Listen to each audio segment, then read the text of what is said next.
청담동 스쿨존 뺑소니범입니다.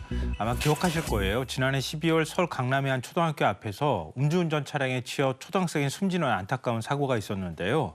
그 음주운전자에 대한 결심 공판이 어제 있었습니다.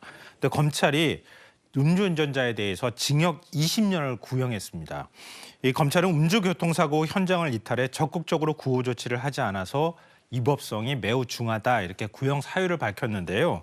그동안 아무리 음주교통사고를 내고 사망사고를 냈다 하더라도 이 검찰이 음주교통사고를 낸 운전자에 대해서 20년을 구형하기는 쉽지 않은 일이었거든요. 이건 굉장히 이례적인 일이라고 볼 수 있는데요. 네. 이 대법원이 올 하반기부터 초등학교 스쿨존에서 음주교통 사망사고를 냈을 경우에 음주운전자에 대해서 최고 징역 23년을 선고할 수 있도록 양형 기준을 대폭 상향했습니다.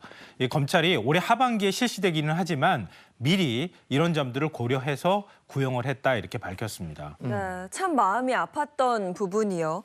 A씨의 결심 공판에서 이 경찰의 구형에 앞서 피해 아동의 아버지가 재판을 직접 찾았다 그래요. 그래서 원벌을 호소했다고 합니다. 네, 맞습니다.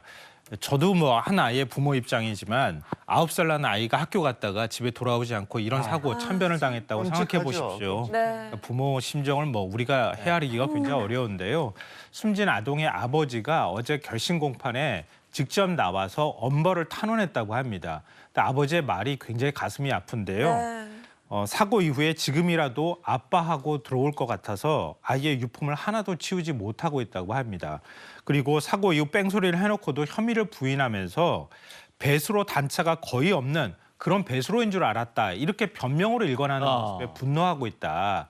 이렇게 얘기를 하면서 엄벌을 호소했다고 하는데요. 이 사건 아마 아시는 분들은 아시겠지만 음주교통사고를 내고 난 다음에 그냥 집으로 갔어요. 네.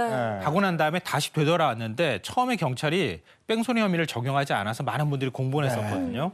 그 이후에 본인의 범행 혐의를 부인하면서 뺑소니는 아니다라고 주장하면서 배수로가 거의 없는 단차가 없는 배수로를 지나가는 줄 알고 그냥 집으로 갔던 것이다. 이렇게 변명을 했거든요. 그 부분이 도저히 용서가 안 된다 이렇게 숨진 아이의 아동 부모가 얘기를 하고 있는 겁니다. 네, 검찰이 20년 구형했고요. 재판부는 어떤 판결을 내릴지 끝까지 한번 지켜볼 일입니다.